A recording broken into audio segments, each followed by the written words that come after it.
আমি চাইলে কি ডাইরেক্ট দিবাই? আমার বাপের কুবাইছে, আমি কুবাইছি। আমি নিজে একজন এডুকেশন ছেলে, অনার্স করা আমার। তো ওই নিজে চাঁদা বাজা ছিল, আমি নিজে দুধকেই দিছি, অভিযোগ দিছি। আমার বেশি লুক লাগে নাকি? আমার বিলটা নাই। আমার বাপের কুবাইছে ওরা 15 জনে মিললে, আর আমরা 2 ভাই কুবাইছি ওরা। ময়মনসিংহ মহানগরী মাঝখান্দা এলাকায় অবস্থিত আঞ্চলিক পাসপোর্ট অফিসের সামনে সংঘটিত চাঞ্চল্যকর ও বর্বরিচ্যুত রাব্বি হত্যা মামলার মূল হোতা ও প্রধান আসামিকে ঘটনার মাত্র 8 ঘন্টার মধ্যে গ্রেপ্তার করেছে সিপিএসসি র্যাব 14 ময়মনসিংহ। গোপন সংবাদের ভিত্তিতে এবং তথ্য প্রযুক্তির সহায়তায় একটি চৌকস আভিযানিক দল অভিযান চালিয়ে আসামিকে আইনের আওতায় আনতে সক্ষম হয় এবং আসামি স্বীকার করেছে যে এটির সাথে তারা আরও 4 জন জড়িত ছিল। সঙ্গত কারণে এই নামগুলো আপাতত বলছি না। এবং এটির নেপথ্যে আরও 7-8 জন জড়িত ছিল। এটির সঙ্গে 2টি কারণ ছিল মূলত।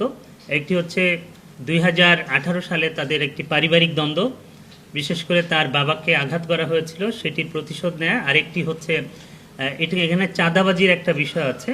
তাদেরকে আসামি পক্ষের কাছে চাঁদা দাবি করে প্রতিনিয়ত, এরকম একটি ঘটনা তারা বলেছে। সে কারণে তারা খুব অতিষ্ঠ ছিল। তো নিহত রাব্বি ময়মনসিংহের কোতোয়ালি থানা মাঝখান্দা এলাকার ভুট্টো মিয়ার ছেলে, এটি আপনারা জেনেছেন। গত 13 আগস্ট 2026 বৃহস্পতিবার দুপুর আনুমানিক 12 ঘটিকার সময় রাব্বি আঞ্চলিক পাসপোর্ট অফিসের সামনে অবস্থান করছিলেন। পূর্বশত্রুতার জেরে একদল সন্ত্রাসী, সশস্ত্র সন্ত্রাসী দেশীয় ধারালো শস্ত্রে সজ্জিত হয়ে তার উপর অতর্কিত হামলা চালায়। ভুক্তভোগী রাব্বি নিজেকে বাঁচাতে পাশের একটি দোকানে আশ্রয় নিলে হামলাকারীরা সেখানে ঢুকে তাকে এলোপাতাড়ি কুপিয়ে গুরুতর জখম করে। পাশে থাকা ভাই রিয়াদ নিহত রাব্বিকে বাঁচাতে এগিয়ে আসলে তাকেও কুপিয়ে আহত করা হয়। পরবর্তীতে স্থানীয়রা এই রাব্বিকে হসপিটালে নেয়ার পথে তার মৃত্যু হয়। এই বর্বরোচিত ঘটনা প্রিন্ট ও ইলেকট্রনিক্স মিডিয়ায় ব্যাপক চাঞ্চল্য সৃষ্টি হয় এবং র্যাব 14 ময়মনসিংহ ছায়া তদন্ত শুরু করে এবং আসামিদের ব্যাপারে খোঁজখবর নিতে থাকে।